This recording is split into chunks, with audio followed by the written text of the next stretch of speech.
আমার পিছনে তিলপাড়া ব্যারেজ দেখতে পাচ্ছেন, কে শেষ করেছে তৃণমূল।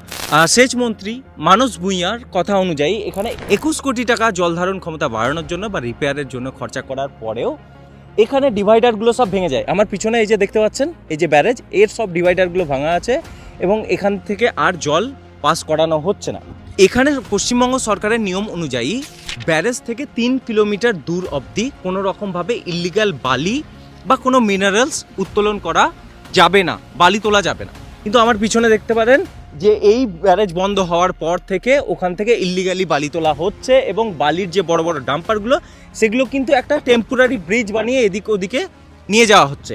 সো বালি তোলা থেমে নেই। 3 কিলোমিটার তো ছাড়ুন মশাই, এটা 300 মিটার থামে না। এবার দেখুন এই ব্যারেজটা কী জন্য এতটা ইম্পর্ট্যান্ট।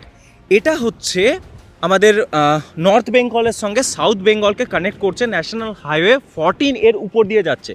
সো কানেক্টিভিটির জন্য খুবই ইম্পর্ট্যান্ট একটা ব্যারেজ বা ব্রিজ, আপনি যেটাই বলুন, একটা সেতু বন্ধনের কাজ করছে।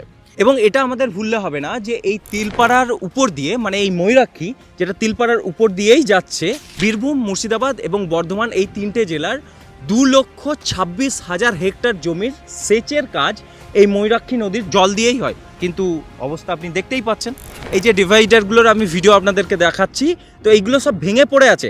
এবং রিপেয়ার কিভাবে হচ্ছে? রিপেয়ার হচ্ছে বাঁশ লাগিয়ে। পশ্চিমবঙ্গ সরকারের তরফ থেকে জানানো হচ্ছে যে এই ব্যারেজকে ঠিক করার জন্য এক্সপার্ট আনা হয়েছে IIT রুড়কির তরফ থেকে, এবং তারা নাকি বোল্ডার কেজ পদ্ধতিতে একে ঠিক করবে। আমি জানি না কি বোল্ডার কেজ পদ্ধতিতে এই সমস্ত ঠিক হচ্ছে, আমি তো শুধু বাঁশ লাগানো দেখতে পাচ্ছি।